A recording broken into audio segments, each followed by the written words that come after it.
Bom, pessoal, obrigado. Vai ser um desafio aqui, antes de mais nada, se eu não ficar tonto até o final aqui, dando 360, vamos tentar interagir bastante aí. Bom, como já apresentado, né, o meu nome aí, eu sou responsável técnico da operação da Managed Engine aqui no Brasil, e hoje a gente vai falar de um assunto que, por mais que a gente está aí em 2024 caminhando para 2025, a gente vê ainda muitos desafios das empresas com relação ao gerenciamento de TI, ainda mais com esses desafios que a gente encontra cada dia mais aí nas nossas organizações. Então, por que da abordagem em camadas, né? Porque a gente tem várias camadas dentro da organização e cada uma delas com as suas preocupações.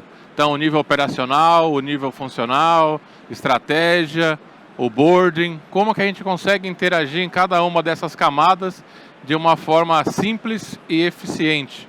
Então, vamos lá falar um pouquinho sobre os avanços aqui. Eu vou fazer aqui algumas interações. Quem aqui é da época, e aí eu me incluo, que TI era lá o nosso CPD? Tem alguém aí? Então, a gente já vai chegar nesse ponto aí. Tem mais alguém jovem assim como eu aqui? Da época do CPD? Então, legal. O que aconteceu com isso, né? A gente tinha ali a TI vista como um custo para a empresa. Então, ela não acompanhava os processos da organização. Ela era um departamento, assim como o de marketing, o de compras. Cada um era um departamento. E aí eu coloco minha experiência. Quando o pessoal passava pela área do CPD, achava que era uma jaula. Alguém tinha essa mesma sensação no passado? O pessoal passava e achava que tinha uns bichos ali dentro. Às vezes tinha, né? Mas não necessariamente. Então isso foi passando com os anos e hoje TI tomou uma frente muito importante para as organizações. Porque hoje passou a ser o quê? O motor de inovação. Se a gente chegar numa empresa hoje que não usa TI como um instrumento para alavancagem, para tirar vantagens comerciais, ser um diferencial, a empresa está fadada a não ter um futuro ou dificuldades sobre isso. Um outro ponto importante que TI passou a ter é o quê? É de oferecer uma personalização para cada indivíduo. E aí eu falo da experiência. Hoje a gente entra em um aplicativo de banco ou alguma outra aplicação, qualquer que seja, ou até mesmo no cenário da organização na empresa em si, a gente precisa propor o quê? Uma experiência para o usuário, uma experiência boa, porque ruim também não vai levar a nada, mas a gente precisa ter aí uma experiência personalizada. Cada indivíduo a gente precisa tratar de uma forma e oferecer o melhor. Então imagina um usuário que utiliza uma aplicação, ele não está somente na empresa, e isso a gente aprendeu muito com a pandemia, né? Quem passou esse período da pandemia trabalhando no escritório? Muita gente saiu do escritório e começou a ter uma descoberta pelo trabalho remoto. E aí isso gerou o quê? Falhas de cibersegurança e várias outras questões que foram importantes para o aprendizado da empresa. Então, eu tenho que oferecer o mesmo serviço e a qualidade, independente da localização que eu esteja. Se eu estiver em São Paulo ou no meio do mato, onde eu estiver, o acesso ao meu recurso, às minhas aplicações, precisam ter ali um acesso de forma que, como se eu estivesse presencial. Esse é um importante ponto para garantir a experiência produtiva. Um outro ponto, eu vou pular aqui a parte de segurança, que essa é a cereja para a gente discutir. E uma outra etapa importante que a gente tem aí com TI foi a conexão com outros departamentos. Todo mundo que está aqui, tem alguém da área de marketing aqui? Aí eu posso falar mal se não tiver. Então, de marketing? Então, temos uma pessoa de marketing aqui. Marketing geralmente precisa consumir recursos, né? E a gente começa a falar aí da Shadow IT, né? Que é quando o quê? O nosso colega lá, ele tem uma demanda de fazer uma campanha de marketing, provavelmente. Só que isso não passa para a TI. Ele descobriu uma solução lá, qual que for, que atende ele bem, e ele vai contratar para utilizar. Qual que é a preocupação dele na visão de marketing? É utilizar, fazer a campanha e gerar resultado. Estou errado? E para a TI? Qual que é a segurança que isso aí tem? Eu tenho aí uma autenticação de multifator de autenticação? Para a gente isso é importante. Para ele só quer usar e não tem nada a ver com isso. Que é o foco dele. Então TI entrou o quê? Para conectar esses departamentos, essas áreas e prover um apoio para que ele consiga até utilizar uma maneira mais eficiente uma solução que para ele é vital. Mas para a gente de TI, talvez é só mais uma ferramenta de marketing ali. E por um outro lado, geralmente chega o boleto para quem pagar de uma aplicação? Para o responsável por TI. Aí chega o boleto e fala, de onde que é isso?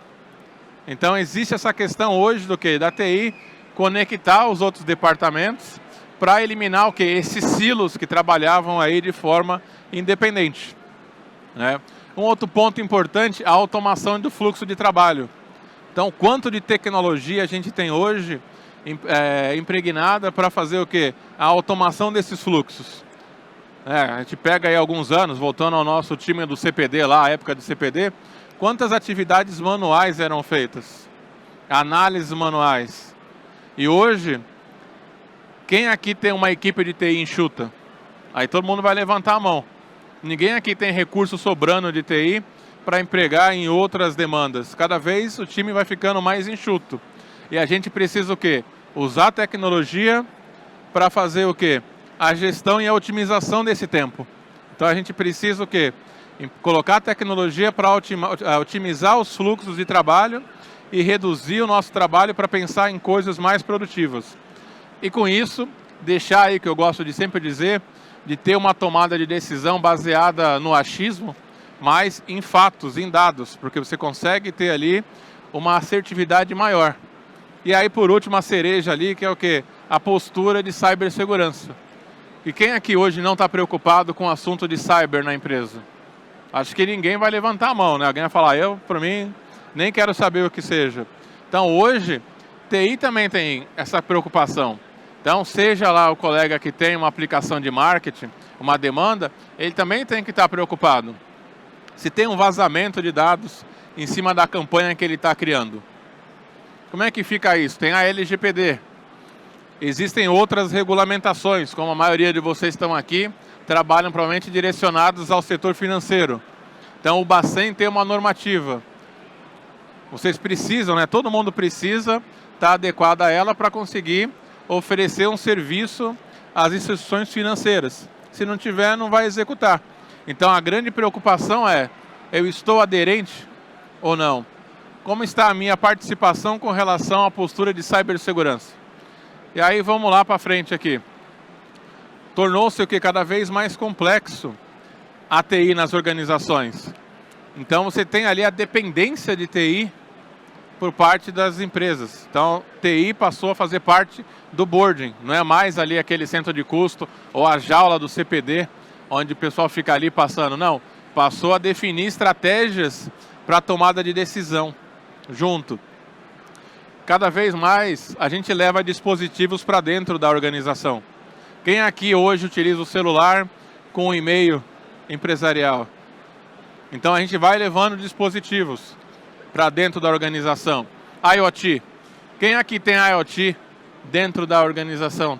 Cada vez mais dispositivos conectados, mais protocolos para se comunicar, mais dispositivos para falar um com o outro, mais vulnerabilidades entre esses dispositivos, porque eu tenho uma variedade muito grande.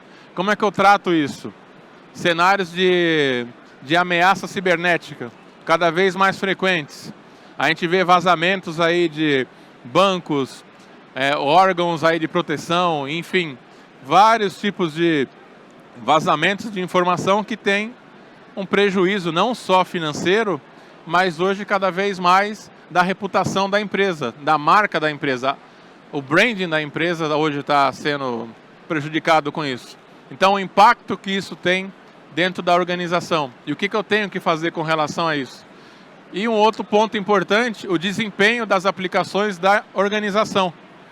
Então, o que adianta eu ter um super time de arquitetura, desenvolvimento, mas os recursos que eu emprego ali para oferecer aquele serviço, aquela solução, não estão aderentes ali. Eu tenho uma carga excessiva, por exemplo, de aplicação em cima de um hardware que não dá conta. Ou, às vezes, qual que é a performance? Aí, voltando para a experiência do usuário, alguém que está em São Paulo, alguém que está no Rio, alguém que está fora do Brasil. Qual que é a experiência desse meu usuário dentro do cenário que eu atuo? Como é que eu lido com tudo isso? Esse é um ponto importante. Então, assim, a infraestrutura ela precisa escalar de acordo com a minha demanda. Como é que eu monitoro isso? Como é que eu observo isso? Então são demandas que cada vez mais vão criando o quê? Complexidade para a gestão e a administração do ambiente. E, por último, aí um dos itens importantes, a adoção de novas tecnologias. Quem aqui está com iniciativas de trabalhar com IA? Aqui na feira a gente onde vai, tem alguém falando de IA. Todo mundo está pensando na IA. Mas aí não é para desenvolver lá a Skynet, o T1000, não é nada disso. É o quê? É para agilizar o processo de tomada de decisão. Se a gente colocar ali, empregar a inteligência artificial para uma tomada de decisão, análise de dados, a gente vai reduzir muito o tempo que a gente gasta para desenvolver algo novo e suprir o quê? Deficiências que a gente, por ser humano, possui, que é o quê? A gente tem um tempo, a gente tem um limite ali para fazer. Quanto a gente consegue analisar comparado a uns recursos de IA. Então a gente tem todo um conglomerado aí de soluções para ajudar a gente a otimizar esse tempo. Então cada vez mais complexidade. E para isso a gente precisa contar o quê? Com camadas de atividades. Que aí, vamos lá. Que a gente tem o quê? Uma primeira camada que é operacional. É aquilo que a gente vê no dia a dia. Então as camadas de suporte. O que é essencial para uma empresa no dia a dia. Por exemplo, a aplicação de patch de segurança. É algo vital nas empresas hoje? Sim. Sai um patch, aí uma vulnerabilidade numa aplicação ou no sistema operacional, eu preciso ter ali uma resolução para isso rápido. A automação de tarefas, como a gente já falou aqui. O que a gente consegue automatizar do nosso dia a dia para uma tomada de decisão mais rápido? Então a gente não pode chegar e falar, olha, tenho que verificar o backup, ou tenho que verificar o desempenho de uma aplicação, e alguém lá manualmente e fazer isso. Então a gente precisa automatizar esses processos. A questão do tempo de suporte gasto, por exemplo, reset de senha. Isso é um negócio que toma um tempo, e aí aqui eu até brinco um pouco, porque assim, quando a gente tem as intervenções entre técnico e usuário, a gente tem a abdução do técnico, porque ele vai lá para resolver um problema e o usuário aproveita ele para quê? Para uma série de coisas. O amigo do marketing ali já está pensando, isso acontece com os técnicos quando vão lá me atender. Certo ou não? Ao contrário? E ao contrário também. Então, assim, você já reduz isso porque você automatiza o processo. E você cria um processo ali para facilitar as decisões. Então, todo mundo acaba ficando melhor. Então, outra coisa. A gente já falou aqui atualização de patch de segurança. Então, eu tenho um patch da aplicação e um patch que saiu de segurança, um zero day. Eu preciso ter aqui um tempo de tomada de ação rápido. Porque dependendo do tipo e o grau dessa vulnerabilidade, ela pode colocar muita coisa em risco. Então aqui a gente tem essas preocupações dentro da camada operacional. Já na camada funcional, a minha preocupação é outra. É o que eu estou utilizando, como uma arquitetura em si, para fazer uma gestão unificada de serviços. Eu tenho lá o meu ITSM, mas aí eu não estou falando do Helpdesk. Ou como algumas empresas a gente vê o Help Esquece. Que existe também isso. A questão do Help Esquece. Você tem lá, abrir um chamado e ele fica ad eterno. Tem bolo, mêsversário, tudo isso. Então a gente precisa o quê? Ter uma estrutura funcional que simplifique a adoção do gerenciamento de serviço. Eu costumo dizer uma pastelaria ou um restaurante. Quando você vai no restaurante, você tem lá o cardápio. Tem o tempo certinho que o chefe precisa ali para preparar aquilo para a gente. Se você chega num lugar e não tem um cardápio, alguém pede, não, me vê um arroz com feijão, uma batata e um frango e um macarrão. O preparo vai ser diferente. E tem a outra questão tem todos aqueles itens para fazer o prato que você pediu? Então, quando a gente tem uma questão funcional dessa, a gente já fecha qual é o escopo de trabalho e o que a gente precisa fazer para simplificar o nosso trabalho. Outro ponto, funcionalmente, o que eu tenho aqui de parte de cibersegurança para uma remediação de ataque, de problemas. Então eu tenho uma camada mais com as funcionalidades trabalhando de forma integrada. E a gestão aqui unificada de endpoints, por quê? Eu posso estar falando do dispositivo mobile seu, ou do colega lá do marketing, né? Ou de outros aí também, que eu posso ter aqui. Também eu posso estar remoto com o meu laptop, por exemplo, acampando, e alguém pede para fazer uma instalação de uma aplicação remota. Como é que eu faço isso? Como é que eu gerencio isso? Então eu tenho que ter essa facilidade.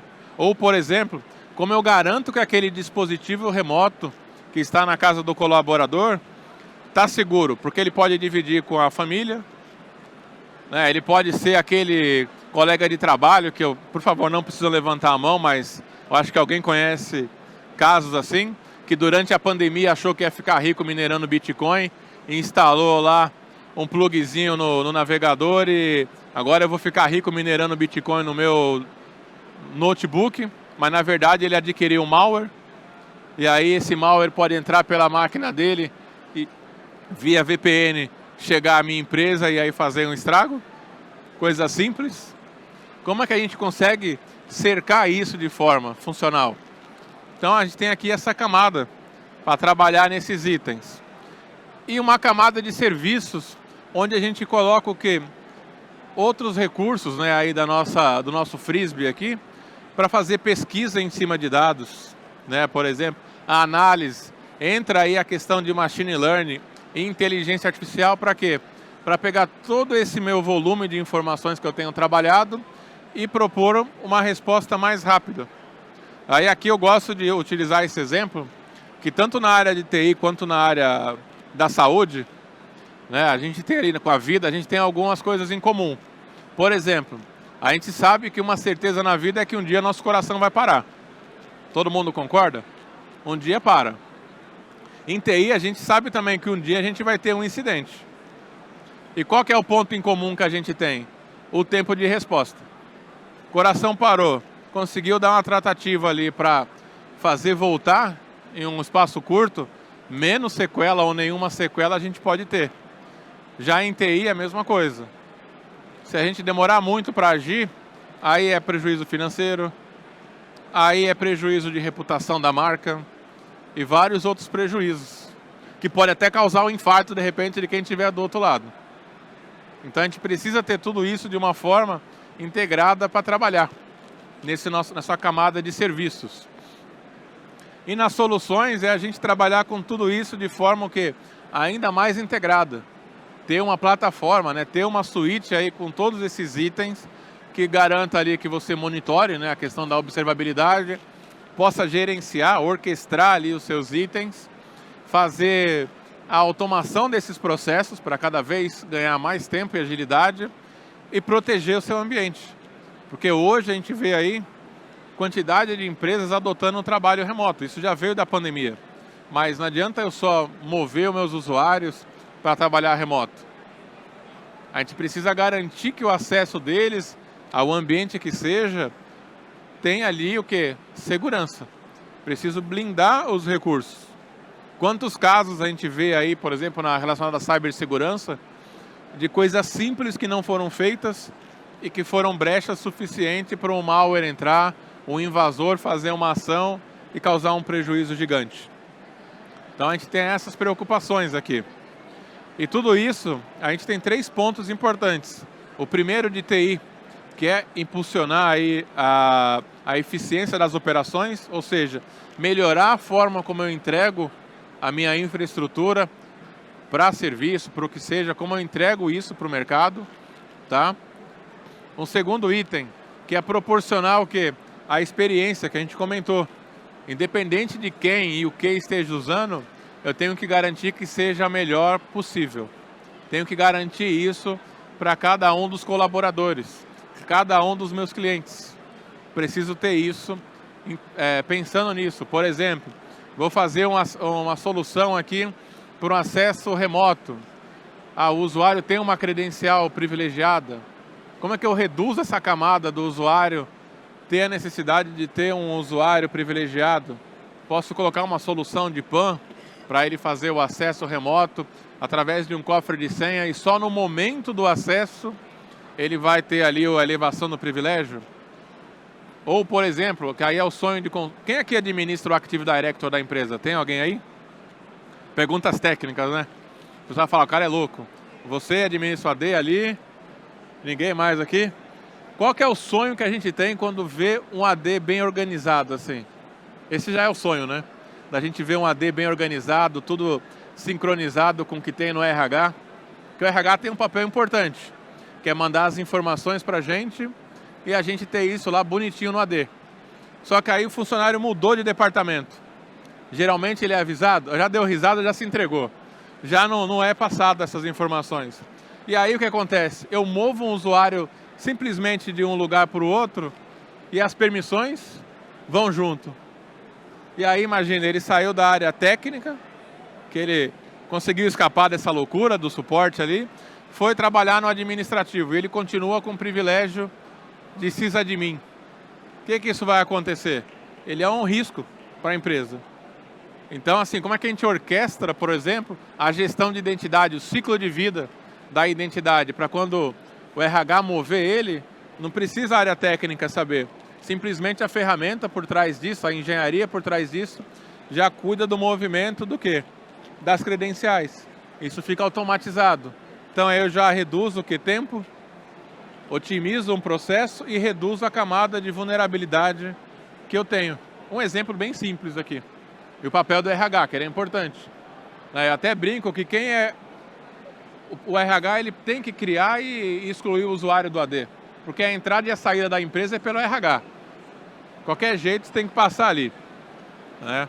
E o terceiro ponto que a gente tem é cada vez aprimorar mais a segurança da informação e as operações. Que é o que a gente falou, independente de onde eu estiver, seja minha máquina em casa, ou no escritório, ou numa cafeteria, sei lá, onde que eu estiver, no celular, qualquer lugar, a segurança em acessar o ambiente seja a melhor possível. Para quê? Reduzir a camada de ataque. A gente pega aí exemplo, vamos pegar aqui um caso específico, o jogo do Tigrinho. Tem alguém aí que joga? O jogo do Tigrinho. Muita gente vai ali da mesma forma como a mineração de Bitcoin. Acha que vai ficar milionário. Mas o que tem por detrás daquilo tudo ali? Será que é só um jogo? Ou ao instalar um aplicativo como aquele, eu também acabo tendo aí um malware entrando? Como é que eu consigo monitorar isso? Esse comportamento do usuário dentro do ambiente. Então aqui é um ponto importantíssimo. Como a gente consegue gerenciar isso e ter cuidados com esse tipo de situação. E aí acaba resultando em vocês, né? Cada empresa aí criar uma plataforma digital de soluções aí de forma integrada para essa gestão. E aqui alguns pilares, que aí é o início da nossa conversa. Lá na camada de operações, a preocupação é aquela de aplicou um patch, não aplicou um patch, se eu tenho um provisionamento de usuário, não tenho, se eu tenho ali, por exemplo, os relatórios de acesso de um usuário por dia e etc. Na camada de estratégia, ali na nossa gerência, o que é a preocupação? O que eu estou usando de boas práticas para garantir, por exemplo, uma gestão de identidade e acesso, né, a gestão de dispositivos móveis, o que eu estou utilizando. Então, eu estou falando numa camada mais gerencial do que eu estou utilizando. Quando a gente sobe isso para o boarding, qual que é a preocupação? Ele não quer saber se o cara está aplicando ou não aplicando um patch. Por quê? Isso é o mínimo, é o básico. A preocupação dele é o quê? Planejamento relacionado a GRC. Incidente e resposta. É uma camada, se parar alguma coisa, quanto eu vou perder? Né? Quando vocês vão falar com o boarding de vocês, a preocupação não é essa. Quanto eu vou investir, o que eu vou ter de retorno? Ou se eu sofrer um problema, quanto eu vou ter de prejuízo? Basicamente é isso que a gente está falando. Então nessa camada de mais aqui dos resultados, a preocupação é se eu tenho aí GRC, se eu estou seguindo as boas práticas de GRC, plano de recuperação em desastre, alguém apagou uma U ou um site caiu, como é que eu subo um outro, quanto tempo, o que eu faço para reduzir isso? Que aí chega aquelas perguntas para a gente que são tipo, a aplicação não pode parar. Aí alguém vai falar, como? É impossível. Se até o coração para, porque a aplicação não pode parar. É a mesma coisa. Então aqui a gente tem outras preocupações em cada uma delas. E a gente precisa construir cada um desses itens, cada uma dessas camadas, com as melhores práticas possíveis para gerar o quê? De uma forma integrada, esses retornos dentro da organização. Otimizar os processos de forma que cada um deles consiga. E aí sim, lá na camada do board, esses planejamentos. O que eu vou ter aí de estratégia de adoção de IA para o meu ambiente, inteligência operacional. Então, o papel de TI hoje está em cada um desses quadrados que eu coloquei aqui. Seja para o marketing do nosso colega lá que participou, desculpa e obrigado pela participação, ou seja do suporte, que vai também acabar trabalhando menor, menos tempo gastando. A gente fez uma pesquisa, só para usar esses últimos minutinhos, onde 66% dos profissionais que a gente entrevistou, aí de quase mil pessoas, falaram que aumentaram o estresse por conta de cibersegurança. Por quê? A quantidade de preocupações que tem que lidar no dia a dia. Então, além de ter toda essa questão de TI, tem um fator de saúde por trás. Imagina você ter ali um ataque acontecendo a cada 2 dias. O cara fica louco ali, ele quer sair da área, vai vender miçanga na praia. Não que não seja bom, mas o cara vai querer mudar de área completamente para fugir disso e espairar. Então, assim, 66% dos profissionais de cibersegurança reclamaram de ter aumentado o nível de estresse desde a pandemia. E por conta do quê? Cada vez mais o volume de cyberataques acontecendo. Então aqui um apanhado bem geral para vocês, ainda tem um tempo. Deixar nossas redes sociais aqui para vocês. E assim, a gente tem alguns brindes especiais para vocês que estão aqui, mas não são muitos. Só ir lá no nosso stand e retirar. Tem algumas coisinhas para vocês. E agradeço imensamente o tempo de vocês aqui. Um prazer aqui. Eu quase fiquei tonto, mas cheguei no final aqui dos 30 minutos, girando para lá e para cá. Muito obrigado pela presença de vocês. Bom evento.